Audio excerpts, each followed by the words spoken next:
Everyone, so sorry about that. I just had a temporary power outage for some reason. My Wi-Fi went out, but we are back now. And welcome back to day 4 of Market. And today we have Professor Dominguez from the University of Waterloo, and her topic today is going to be going over social media marketing technology. So without further ado, I'm going to let her take it away. Thank you, Claire. Welcome to today's session on social media.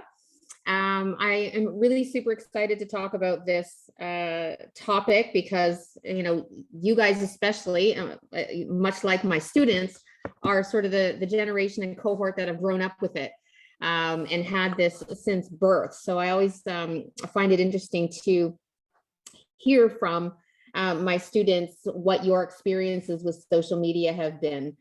It's up till now, students have had various experiences with social media, even between maybe yourselves and your siblings, right?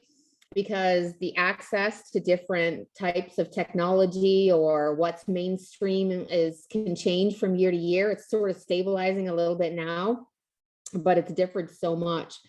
So I always think that that's really interesting. And it's also a topic that, or an industry that has really affected all industries across the board. This isn't just sort of a new industry that's been created like snowboards when, skis were really the dominant activity in winter sports. This is really an industry that was created and then affected all other industries. So I think that's really super interesting.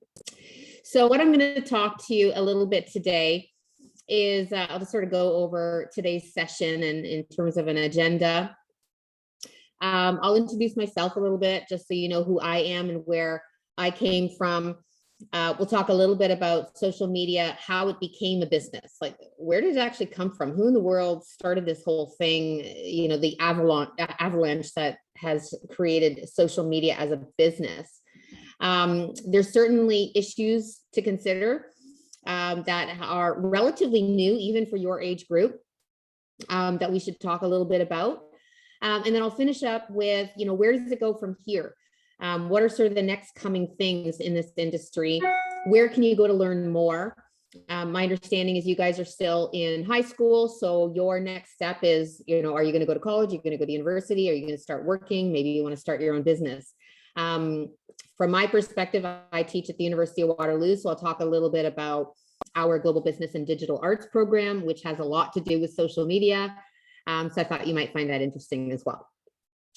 So let's start a little bit about myself. I always find it hard talking about myself, but I figure since I don't know you guys, you might want to hear a couple of things about who the heck does this woman think she is talking about social media.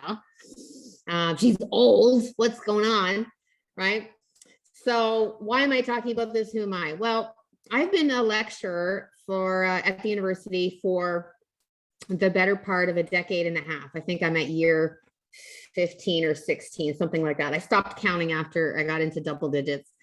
And I've always been lecturing and teaching in business. So I was at Laurier for about 12 years. And there I taught I started out teaching marketing. And we did a lot of case studies and lecturing on marketing theory, taught a lot of strategy courses as well, and developing of, how do businesses set themselves up for success. Most recently, I'm teaching at the University of Waterloo in their sort of high-tech Stratford campus, where they focus a lot on user experience. I know that you guys talked a little bit about user experience in this conference. So that's exciting if you have questions about that for me later as well. And really, I love teaching. Once I started teaching, I just never wanted to stop. Some little side things about me, I guess, is I love to read books, which is great in my profession. I love coffee. There's always a cup of coffee here with me. I'm sorry that my camera seems to be pixelating me a little bit, but that's what we'll just deal with now that we're online and going. I love Marvel. I love flowers. I have 2 wonderful dogs named Zola and Jack, and I have 3 teenage daughters, 2 of them in university and 1 still in high school. in going into grade 10, and the 2 in university. I've got 1 at Laurier, starting at Laurier in computer science, and I've got one at Western taking cognitive developmental neuroscience. It's a mouthful. Don't ask me to say that 5 times fast. So I've definitely been in academia for a long time, been teaching business for a long time, and I really enjoy it. So that's a little bit about me. Where I came before that is I was in advertising for a very long time. I was talking to companies about their online strategies before social media was a thing. And we actually had the department split into 2 areas. So if any of you are interested in going into social media from the perspective of going to an agency, they really do specialize in a lot of ways. So on one side of the department would be more like branded placement for companies. So how do they actually present themselves as a unified look and feel and image? We used to call that the brand essence process that we would take companies through. And I worked with companies like Sprint Canada and Canada Investment and Savings, which is the department of a division of the Department of Finance that would have given you payroll savings bonds and things like that. And I worked with Canadian Tourism Commission. We don't think of Canada as a touristy kind of place for vacationing, but a lot of people come here to vacation, believe it or not, and we still promote it on a global scale. So that's pretty exciting. And then I got into teaching after I had my kids, and I was getting out of Toronto and realized that maybe the advertising agencies, at least at the time, back then, 20 years ago, weren't the exciting contracts and business that I had when I was working in Toronto. So I shifted gears a little bit and started teaching. Back then, that was 2006, I think, 2005, 2006. And I thought I would be teaching for a few months, and I loved it so much I never left. So I've been teaching ever since. So I think it's pretty cool. And I will talk a little bit more about the GBDA program a little bit later. All right, so when we talk about social media, I mean, the first question is, why do we care about it? Isn't it just sort of like here? And I think that one of the biggest things I like to talk about with social media is the fact that it affects all industries, but not necessarily in the same way, which is interesting, right? We all think of social media as our mobile devices that we walk around with every day. And as learners and consumers of information, it seems to be part of our daily practice, at least for most people at this point. But for businesses, it's not quite the same. Businesses and industries handle social media very, very differently. Some of them are basic advertisers, some of them are transacting, some of them are using it for campaigning, some of them are branding. So it's very, very different how, from a business perspective, social media actually differs. And if any of you are looking to get into social media as a career at some point, you'll need to understand the difference. So how do you learn the difference? What can you do about it? Well, you can learn a lot, as much as you can about social media. That's probably the easy part for you guys, for your own interests and what you want to learn about. But you also need to understand, what are the needs of the business? What is the value proposition for the company in terms of how do they promote themselves, right? And in the span of increasing global competition, that starts to get really, really complicated. So some of the themes that we'll talk about today is we'll talk about the evolution. I'll start out talking about the evolution of social media and how it actually started. Not sure how much you have heard about that or not, but there's some interesting stories in there. We will debate a little bit about the altruism of social media. You know, what's the impact of social media? What are the unexpected consequences of some social media impacts that we feel as individuals, as groups, as businesses? And I want you to have a little bit of a takeaway where you can think about what are the potential issues that are facing the social media industry, that are facing businesses in a different way than other industries, whether it be globalization, regulation, governmental regulation, which differs, you know, if you're looking at different sides of the planet. And control is a big thing when it comes to social media. It's becoming less and less. Businesses don't tend to like that. and also beneficiaries. And I'll talk a little bit about that in terms of, who benefits from social media the most. Consumers, because we get lots of free data, or is it the companies that are using that data? So there's a little bit of a discussion there that we can have as well too. So those are sort of the themes that we will thread through today's talk. Also, I guess before I jump in, I will let you know that I have the chat window open. If you have questions as you go along, please feel free to jump in. I may ask you guys questions and you can use the chat to throw in your answers. Actually, let's start out with that. What are the top social media platforms you use right now? I'll just leave it at that. TikTok for sure. I knew that was gonna rise to the top for sure. Anyone else? I'm not sure if the chat is actually relaying to everybody. It looks like it's just coming into me, so I will let you know if I see something. I'll relay it. So it looks like TikTok is definitely coming through. Snapchat for sure. Instagram, yeah, definitely. Facebook is sort of on it. I won't say on its way out. It's a different demographic. We'll talk about that later. Okay. Yeah. No WhatsApp. That's interesting. Talk about that. Okay. Okay. Good. Twitter. Okay. There's a good one. Twitter's had its own share of media splashes these days. Okay. Excellent. All right. Good to hear it. Good to hear it. All right. So let's talk a little bit about where this idea of social media started.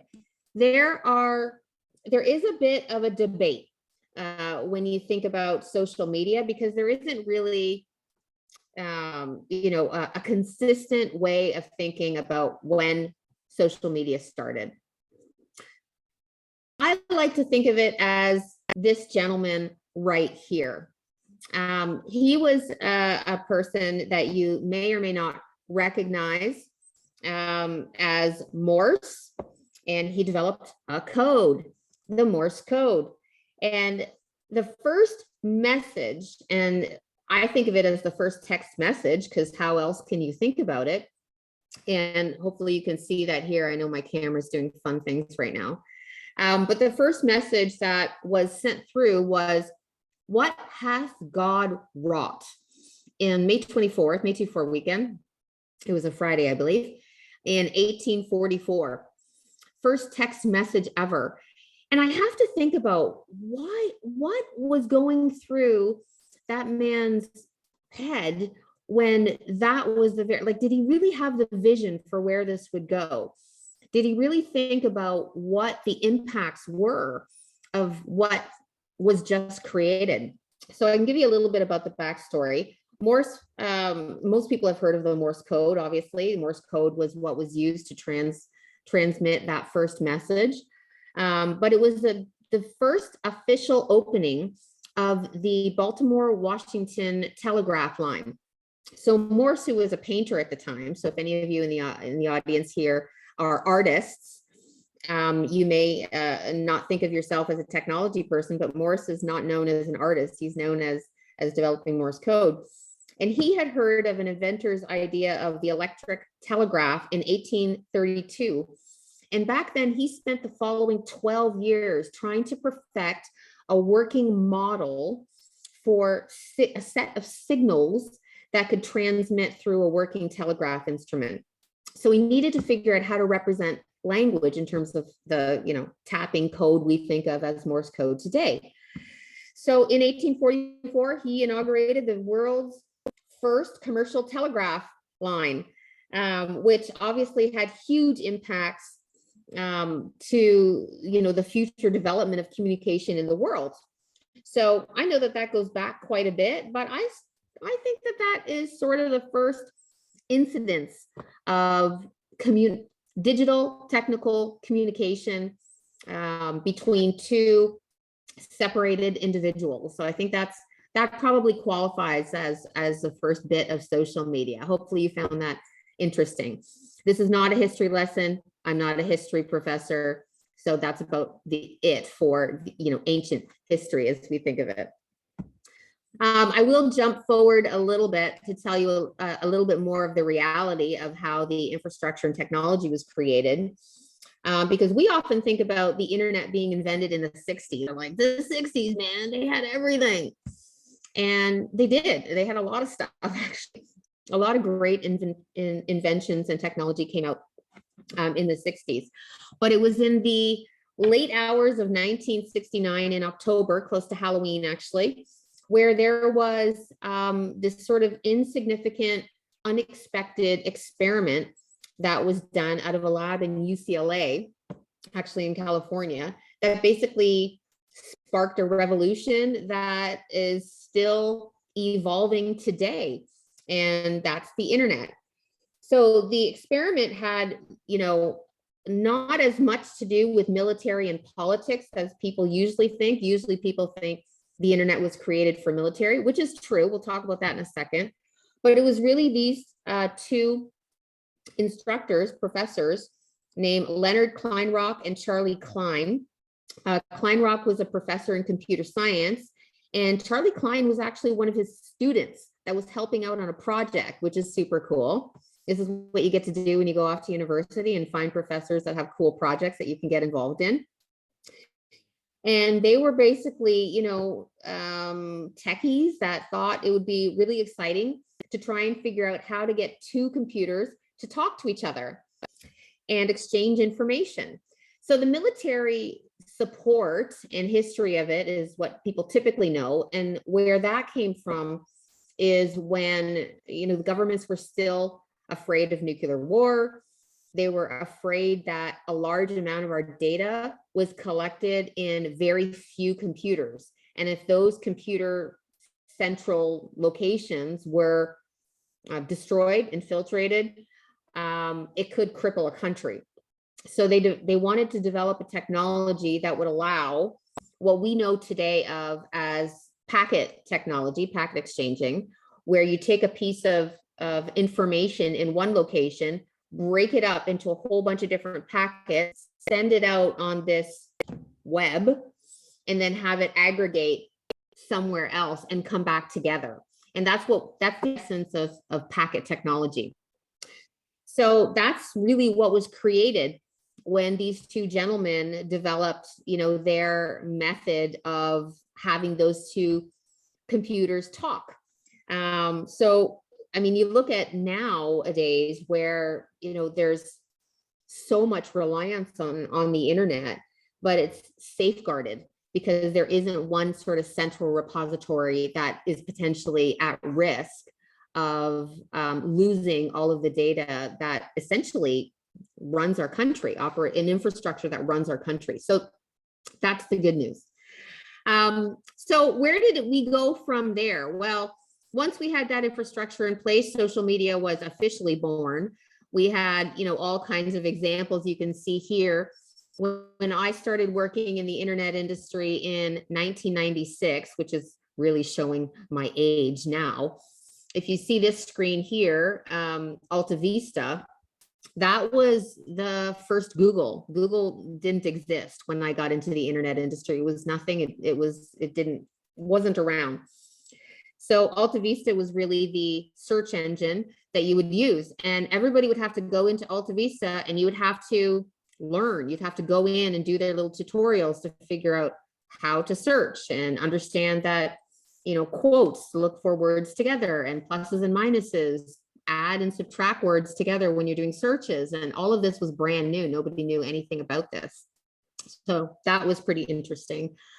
In terms of communication, which is sort of also, past Morse's text, but texting the way we know of it now is, my finger doesn't go that far over on the screen, but in the top corner over there, you see a little pop-up, and that was called ICQ. Now, being a manager in an internet company back in those days, you instantly saw the addiction of texting. It was crazy. I would have people working for me and I would have to go check on them and say, what are you doing? Like, I asked you to do a job that should take 15 minutes and you've been sitting there for an hour. And you'd see that they were hooked on this ICQ texting thing. to communicate. And you knew right away that this was something special. It was something different. It was unique, and there's no way anybody was going to stop using these things. And it would just be a tiny little in the top right-hand corner. That would be, a huge distraction in some ways, but a huge source of communication abilities, which was so really interesting. So I love that I got the chance to, grow up in my early career in that space, which was super cool. Some of the other things that sort of evolved quickly after that, I mean, there was a lot. You see just straight up there, 6 degrees. I don't know if have you guys ever heard of the 6 degrees of separation game, sometimes referred to as the Kevin Bacon game. Do you know this? No one. No, never heard of it. Oh, wow. This is hilarious. So Kevin Bacon, again, he's getting to be an old actor at this point. But the idea was that Kevin Bacon has done so many movies that if you wanted to trace yourself to Kevin Bacon, you could do so in 6 jumps. And you could actually figure out the connection between any 2 people in the world through 6 jumps, hence 6 degrees of separation. And that was one of the first sort of social media tools that connected people as well.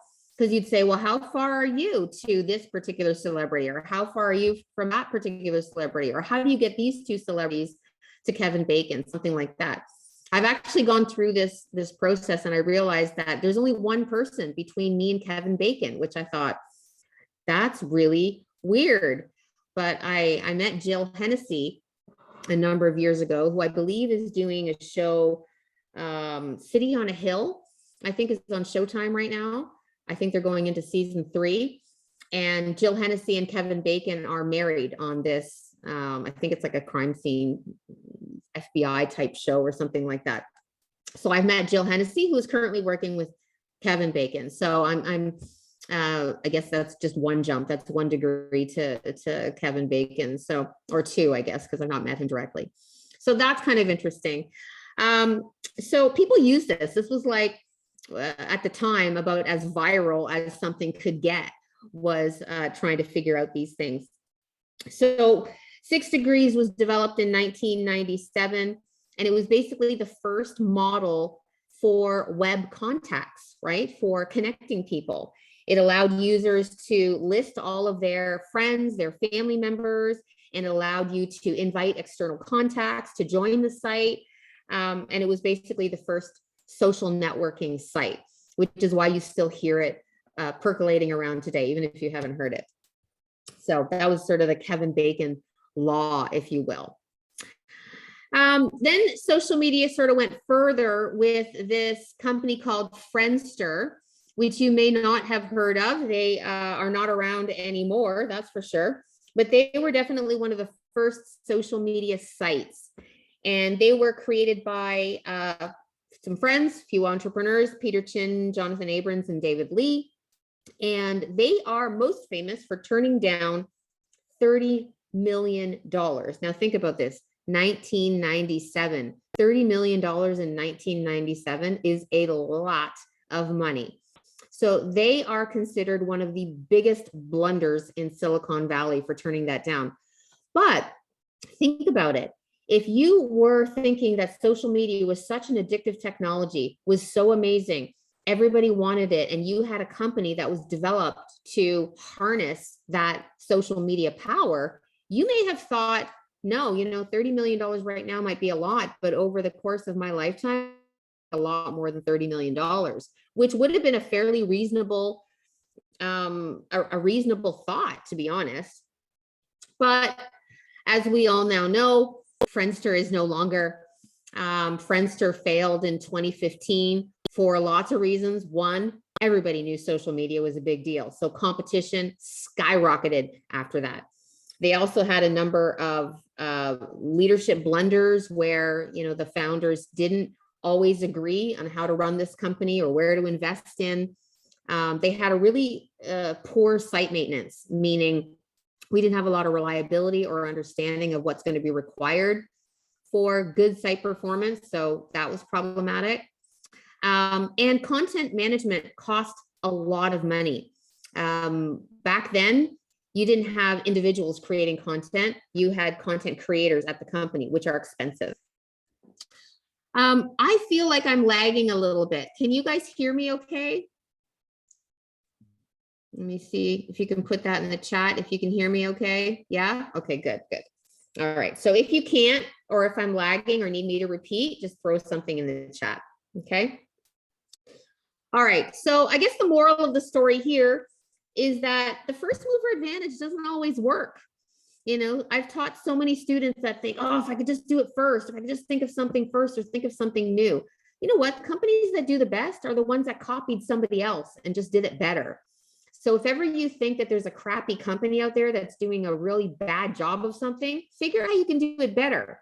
That's actually more likely to be successful than trying to come up with something new. So on that happy note, there was this gentleman you may have heard of. His name is Bill Gates. I'm sure you've heard of him, founder of Microsoft. Back in the day when he was not head of Microsoft, Microsoft wasn't around yet, he was the head of a company called Tabatha. And he said this quote, "When you get there 3 months earlier and get more people and get the better customers, the mythology is like, oh my God, nobody ever thought of that. Nobody ever did anything like that." He said, it's bullshit. It's actually probably some guy did it years before and they just didn't get all the pieces right. Just like Friendster, they didn't get the leadership right. They didn't get the infrastructure right. They didn't get the content generation right. And so then, you know, Facebook and the Instagrams of the world eventually take over and do a much better job. So how did social media sort of stabilize on the scene? And that's where we have a lot of the companies that you probably have heard a lot more commonly. Some of the surprises on this chart is that people are usually surprised that LinkedIn was around before Facebook, because Facebook got a little bit more consumer buy-in than LinkedIn. It's more, you know, business related, of course. Almost at the same time, YouTube came into play. MySpace was very popular shortly after that, more in the US than in Canada. And then a few years later, Twitter came on the scene. And from there, you guys sort of know it. You know, Snapchat is part of your, many of your daily, usage probably. I think you guys are still using Snapchat. Short videos as a concept is still to this day popular. You know, TikTok is popular for a reason and has been for quite a number of years now. And now we're starting to get into the issues of virtual reality. We're starting to get into fake news. Global pandemic definitely changed our usage of social media and connection with others. I mean, I can't even imagine having to go through a pandemic without having, the social media tools that we have today. So that's interesting. In terms of usage, though, it's not global. There's not sort of a consistent way of using these tools globally. If you look at the chart on there, you see WhatsApp is used significantly more than Messenger on Facebook. You don't see Instagram on this global chart as much as you do in sort of here local usage. And even the way WhatsApp is used differs quite a lot. I have a number of students that do our graduate work at the University of Waterloo, and they're from Africa, and WhatsApp is used to transact a lot more in Africa than what you would think maybe in Europe, where it's used a lot more for communication.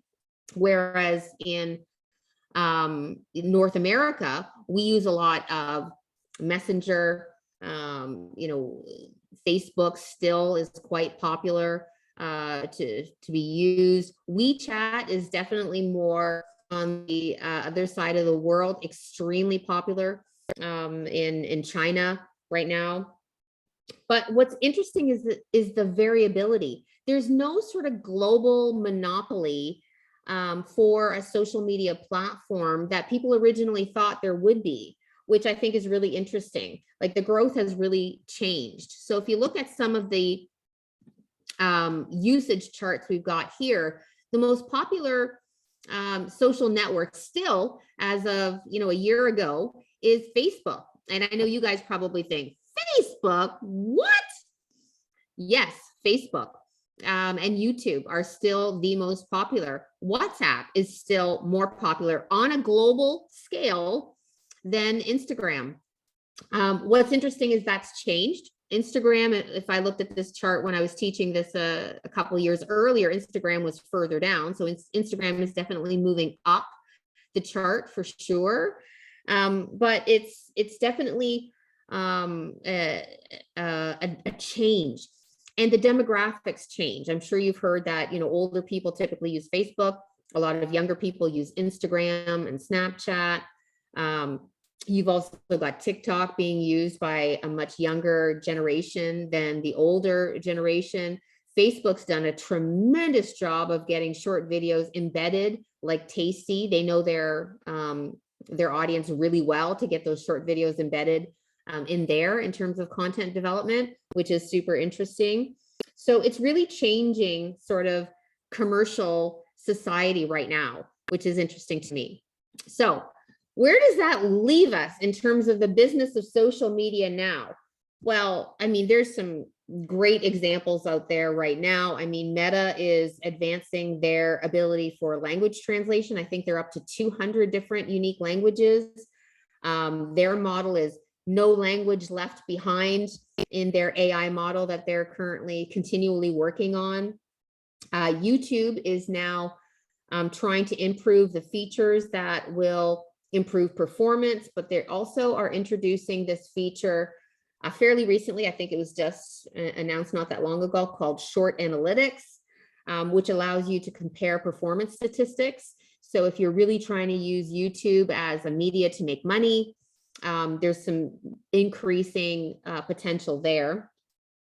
TikTok actually is pulling back a little bit. They had a lot of success in China with live stream, which was doing really well. But once they introduced live stream shopping in the UK, it wasn't doing as well.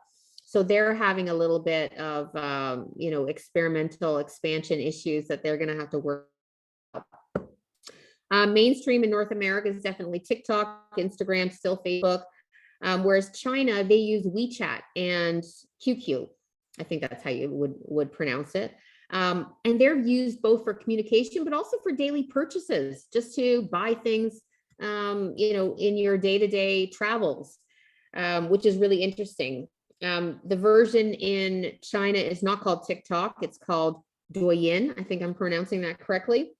And it is wildly popular. It brought in $119 billion in product sales via their live broadcast. So that is a number that people are not going to forget easily. There's going to be someone that will standardize this in North America for sure. So we're definitely in the path to what I call mass customization.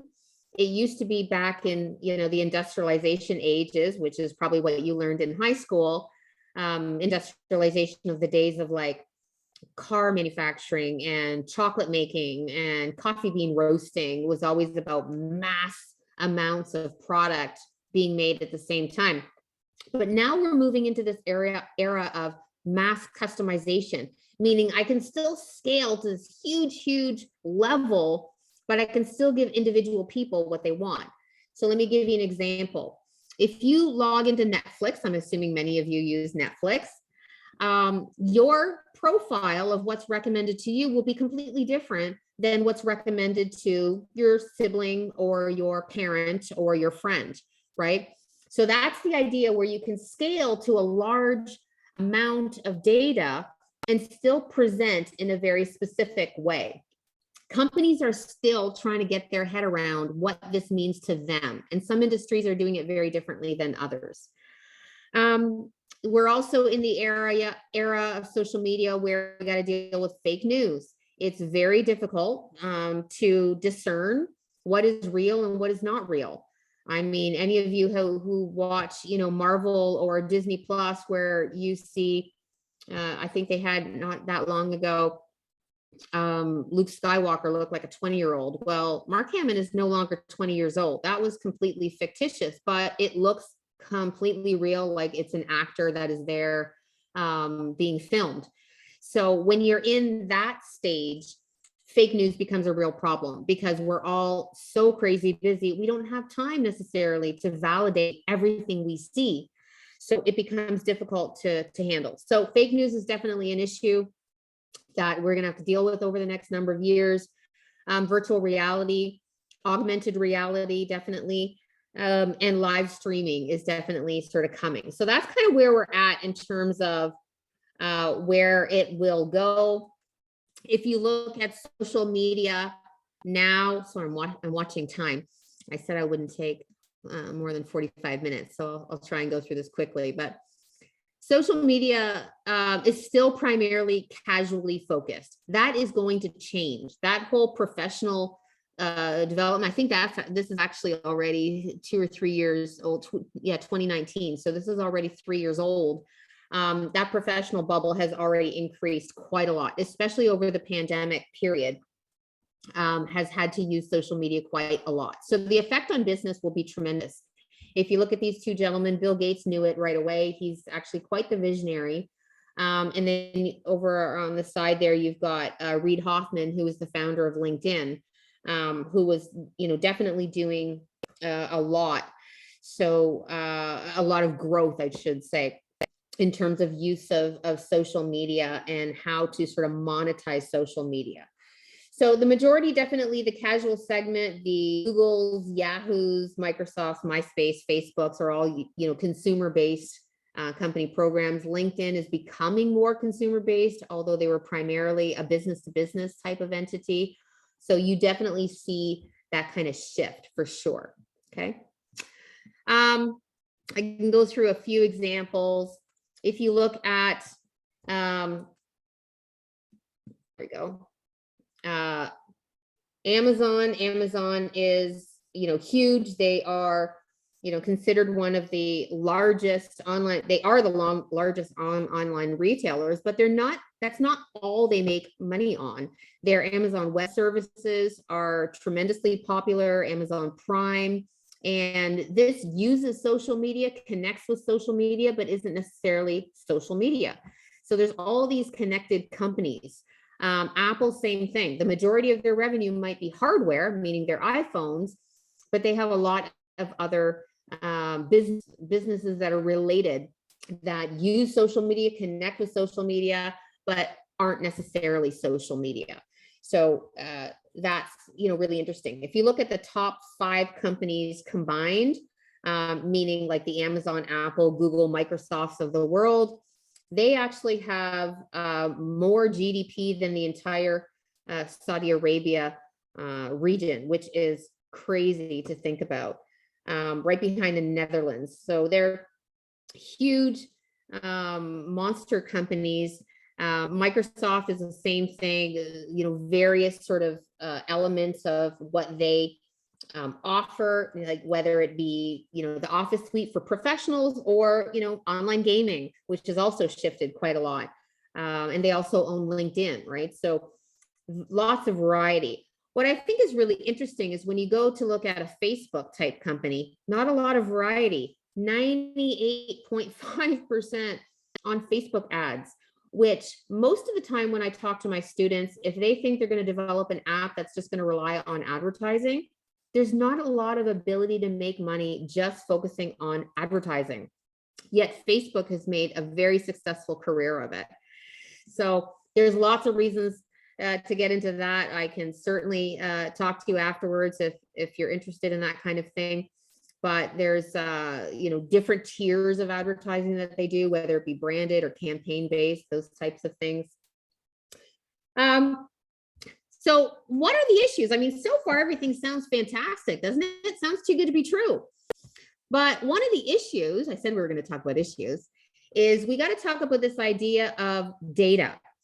And there's this term called surveillance capitalism right there that gets tossed around a lot when we talk about social media. And the definition of surveillance capitalism is an economic system where the product for sale is personal data collected on the internet, particularly from search engines and social media platforms. So what is it about that data that matters so much? And who does it matter to the most? Is it sort of, you? Is your data important to you? Or are you willing to sell it to others? Because there's this idea you may have heard of, is that when you're getting something for free, it's because you're the one being sold, right? I don't know how you feel about being sold. Usually there's rules about people selling themselves. I'm joking aside, but this is kind of an issue. Like, we have privacy rules in Canada that aren't necessarily abided by when you're dealing with companies that are outside our country region, right? So we've got to deal with that. Shoshana Zuboff is the Harvard professor that sort of termed surveillance capitalism and wrote a book that's been getting tons of reviews over the last few years. And she believes that there's a real threat to democracy and freedom that we have to fight for more than we have ever had to fight for before, because our ability to think independently is at risk, because social media and those who can manipulate social media are affecting our ability to come to intelligent conclusions about what's going on. We've heard this already come up in terms of manipulation of society with Facebook. We've heard about it in politics, not just the Trump, chaos that happened, but also with even the Obama election. So it's really about, the collection of data, and to what level are we okay with people collecting our data and using it, right? And to what extent, to what level are we accepting of that? And more than that, how do we take back control of that to actually make the choice for ourselves and not have other people make the choice for themselves in their own best interest, which is kind of the issue, right? So some of the things, the question I might ask you is, if you're the product, is that okay? Are you okay with that? Some of you may say, yeah, I get curated content. I'm okay with that. Some of you may say, no, actually, I never thought about it that way. I'm not actually really comfortable with that. There's a lot of money to be made. Maybe I want my cut. Where's my cut, right? You might be thinking about that. So how is it that we can make that choice, and where do we draw the line? So some of the things that you can think about is that sort of ethical question or the moral stance behind it all. So I guess the real question then is, how do you learn more about this? Like, where do you go for more information? Because I know I've covered a lot of stuff today, and hopefully I didn't go through it too quickly for you. But this is one of the topics that we talk a lot about at the University of Waterloo in the Stratford campus. I said I was going to tell you a little about this program, so it might be something that you are interested in. The Stratford School of Interaction Design and Business studies how we as individuals interact with technology. And that could be anything from podcasts to websites to mobile social media platforms to other types of digital media. So you learn a lot about how do you create videos? How do you create interactions and advertisements for people that will work best, which is really interesting. The degree that you get out of the University of Waterloo is the Bachelor of Global Business and Digital Arts. And the way this program really works is that it sort of looks at three different ways. We've got the artist right here behind me, and it sort of takes artists and looks at ways to think about how do you take art and interact it with business, because businesses, run society in a lot of ways, and you can't avoid interacting with business.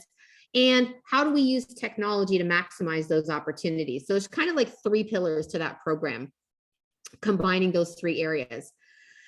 Starting this September, it is now a co-op program, so full-time co-op program. You start your co-op program in 3rd and 4th year. You also have the option of studying abroad. Students really like the option of going off to, Spain or Australia or wherever they are interested in learning more. So there's lots of opportunities. Some of the courses that you take in this sort of spectrum: in the technology space, you take computer programming, data and society, digital imaging for online applications.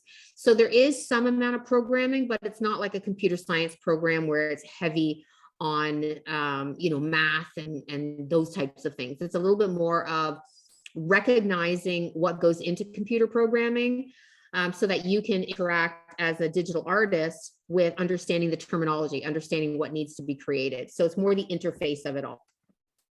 From a business perspective, you take marketing, of course, in a digital world. That's a course that I teach.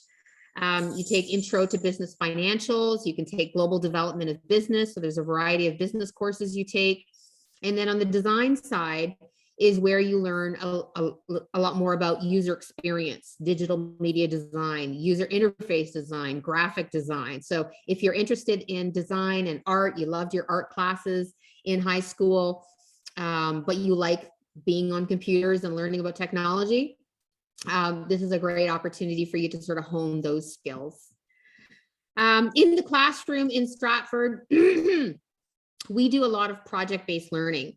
So what that means is that you get to sort of pick different topics quite often based on what you're interested in to build out your portfolio. So say you wanted to go into video games and you were interested in character development and storytelling, you would develop then projects based on things that would benefit your portfolio. So you can create some inspiring videos, some great photography, some great app designs that you would learn how to do. That this program gives you that opportunity to do that. So if you look at some of our grads end up often in social media management, digital product development, a lot of project management, of course, because you do a lot of projects. User experience design is a huge one. We actually have a graduate program that's going to be launching. So if you wanted to continue and really get into master's and PhD work in user experience, then you have that opportunity coming as well. We do digital marketing. Entrepreneurship is a big one on the business side of things. So our grads usually have some really great gigs. They go off and work at Facebook, Rogers, Amazon, Apple, Scotiabank, Shopify are just some of the great companies. University of Waterloo, you may or may not know, is the largest post-secondary co-op program of its kind in the world, not just in Canada. We have over 20,000 co-op students in 6,700 companies from over 60 countries.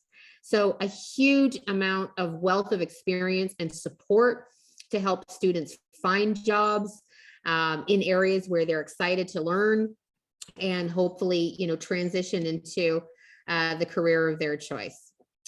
So hopefully you learned a little bit more about social media. I hope you learned a little bit more about our University of Waterloo campus in Stratford, which is a place I love to work. It's super exciting. I think some of the pictures I didn't mention, if you look there, this is the campus right here, actually right above my head. That's sort of the main lobby when you first walk in. This is the digital tile wall. Some of the students actually build art that's 3 floors high that you can build. This is a group of students that are actually playing video games right on the main floor of our lobby area. They do like video game competitions, hackathons, all kinds of stuff. So so I hope you enjoyed that discussion. Thank you for joining today's session. I will open things up for questions, and I guess I'll hand things over to Claire if you want to manage questions, or and I will monitor the chat as well. Okay. All right, for sure. Actually, I think we do have a question in the chat. Yes, So I'll just read it out loud. Do you think that marketing agencies will exist in the future, seeing as there are now platforms like TikTok that are very user-friendly and could get millions of views without paying someone to promote you? Plus, a lot of companies have internal marketing departments that have brand managers and strategists. Yes, that's a great question. And it's an old question. It's an older question than you'd think, actually, because it seems what I'm seeing is that the more platforms that are out there and the more ways to communicate, the more important it is to have an agency. So when I worked at the agency, companies, certainly bigger companies, because you have to have a good budget for it, they would say they would come in for what's called an AOR contract, an agency of record contract. So generally there'll be like 3 years where a company signs on and says, I'm going to work with your company. And it's critical because they need their company's brand strategist that knows their company best. And they need an agency who knows all of the different mediums and technologies that are out there. So it's the company's job to know their business the best. It's the agency's job to know all of the platforms the best. And having them all integrate when there's so many different ways to do it now is becoming even more critical than it was before. So yes, I definitely think marketing agencies are going to exist in the future. And if anything, become even more important. I do think they'll shift a little bit. I think you'll start to see very specialized agencies that will do certain things better than others. But in the agency world, it's often a lot about awards, believe it or not. When you actually get into it, all of the creative folks that are in there, they're all about what awards can you win and how can you have the agency, rise to the top in terms of all the different awards and kudos that they've been able to get in the media. So yeah, great question. Thank you. All right. We will keep it open for another while just in case if there are any more questions. And in the meantime, I actually did have a question. Like, if we're going back to like the ethics of your data and all of that. So I remember like reading a while back about like the metaverse and how people were like extremely concerned about their data being sold. So like in the future, if we have like more of these platforms and more people become concerned about the data that they're collecting and then selling, do you think it's like plausible for like government or some other third party to step in and then establish a system where you're being paid for the data that you're using? Because like if you gather research anywhere, like you have to pay for the resources that you're using, right? So like if we are the resources, do you think like it's possible for like people to be getting paid in the future? As individuals? Yeah, I'm not sure about that because like I was thinking also that like the companies, they have like a lot of influence as well. Yeah, I don't think, I mean, people are generally not handing out money if they don't have to. And the reality is this is going to sound crazy, but it's kind of up to you. I mean, everybody in this audience, it's up to you. If you continue to give out data for free, you're never going to get paid for it. But if people really start clamping down and saying, no, either I'm getting something for this or you don't get it, it's up to you. I mean, the companies are very strongly trying to get into people's homes and into people's cars. Like they're trying to see your day-to-day actions. And so far, your house has been your safe space. But now we've got voice technology and everyone's got Alexa in the house and Google Home in the house, right? You can now connect your Alexa in your vehicle, right? So, and I know that, I debated whether I would talk about voice technology in this session too, because it's sort of an up and comer where right now the skills that you see on Alexa are in the thousands. Like they're not tremendous yet, and they're not all that great. Like you can get a Uber on your Alexa skill, and you can tell Alexa, hey, Alexa, order me an Uber. I want to go to the library or whatever. Wouldn't be the library, McDonald's, that's what it is, right? So you can do that, but it's few and far between. But the issue is that it's now in your home. So all of that data that you asked about, Claire, is now being collected in your day-to-day space. So I often have students say, well, that's okay. What's wrong with that? And it's like, what's wrong with that is because it's not being used against you yet. This is still new up and coming technology, but it will come in your lifetime. So for example, once you start collecting data from your car, like say you use Alexa in your car, and now Alexa now knows, oh, by the way, You run stop signs all the time. You consistently drive 15 kilometers faster than the speed limit all the time, or 85% of the time. And I'm going to make a lot of money if I sell that data to the insurance company, who's going to turn around and charge more if you do that. And you see it happening now. Insurance companies are saying, hey, if we can collect this kind of data from you, we'll give you a 15% discount or something like that. So they get you, right? But what happens is that once they have your data, they can just increase your premiums later and you asked for it. So it's a real interesting time that we're living in right now in terms of how tricky companies are being to get the data and what they're slowly starting to do to charge it back to you. Great question. Mm-hmm. Yeah, that actually makes a lot of sense because I remember reading about that and it's like no one really knows what it's being used for at the moment. So I'm just like thinking like 30 something years in the future, if we turn around and we suddenly look at this, we're like, wow, we were so dumb back then and now we have to face all the repercussions. Because I know like our laws aren't super up to date with all this new technology because it's kind of like outgrowing the rate at which our laws are expanding.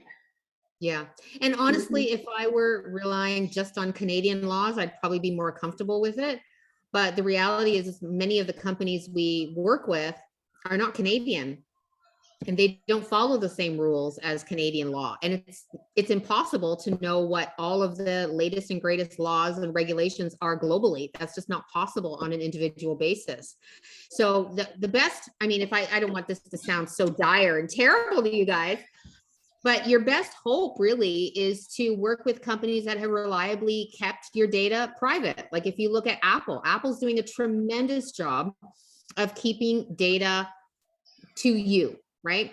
And not allowing others sort of in on it. Now they have it, let's be honest, and they haven't used it, for nefarious purposes in any way, but they are sticking to their guns of they don't let it out. Other companies have not. I mean, if you look at an Amazon or Google, I mean, they're atrocious at, making whatever they can and they don't really care and they admit it. So it's really interesting to see the differences. So I guess that's really the best hope for young people when they have to make choices is really think about which companies you're willing to deal with. All right. Well, thank you so much for your presentation and for the answers. It's really detailed, and it's great to hear that you're so passionate. It's always nice, like hearing people who are passionate about what they do talk because it's very engaging. And I think we will just wrap up the panel, or not the panel, the keynote session now if there are no more questions. Wonderful. And yeah, all right. So thank you so much to Professor Dominguez for coming on. Yeah, thank you so much for having me. It was great. It was so nice to talk to you about a topic I really love. It was great, yes. And thank you so much to everyone else who's joined in this session or watching from the lobby. It was great having everyone here, and we hope you learned something new, and I certainly did. It was a very interesting topic. And so tomorrow we will be having our final event, which is our Introduction to Figma workshop at 4 p.m., so we hope to see you there. And take care, everybody. Okay. Great, bye. Bye.